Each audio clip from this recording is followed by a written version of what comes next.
গল্প শুরু হয় একটি গভীর জঙ্গল থেকে। এক সময় সবুজ বনে দুটি কাক বাস করত। তাদের নাম ছিল কালু আর চম্পু। দুজনেই ভালো বন্ধু ছিলেন এবং সবসময় একই সঙ্গে থাকতেন। কালু ছিলেন খুবই বুদ্ধিমান এবং দূরদৃষ্টি সম্পন্ন। এদিকে চম্পু ছিল একটু আলসে। একদিন জঙ্গলে প্রচণ্ড গরম পড়ছিল। পুকুরগুলি শুকিয়ে গেল এবং সমস্ত প্রাণী জলের সন্ধানে এদিক ওদিক ঘুরে বেড়াতে লাগলো। কালু আর চম্পু জলের খোঁজে উড়ে বেড়াতে লাগলো, কিন্তু কোথাও জল পেল না। অনেকদিন পর ক্লান্ত কালু আর চম্পু একটা বড় গাছের নিচে বসলো। কালু এদিক ওদিক তাকিয়ে দেখলো দূরে একটা পাত্র পড়ে আছে।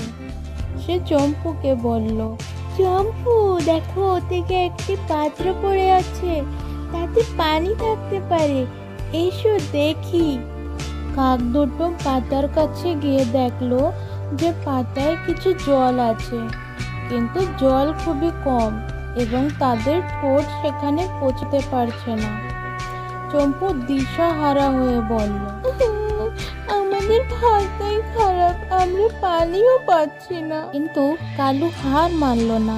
তিনি ভাবলেন, আমাদের কিছু করতে হবে, আমাদের এই সমস্যার সমাধান করতেই হবে। সেখানে তার চোখ পড়ল পাশে পড়ে একটি কিছু নুড়ির ওপরে। কালু বলল, চম্পু, এই নুড়িগুলো পাত্রতে রাখলে জল আসতে পারে। চম্পুর এই আইডিয়াটা খুবই ভালো লাগলো। কাক দুটি এক এক করে হাঁড়িতে নুড়ি ফেলতে লাগলো। ধীরে ধীরে পানি বাড়তে থাকে। কিছু সময় পরে জল একটু একটু করে উপরে আসতে লাগলো।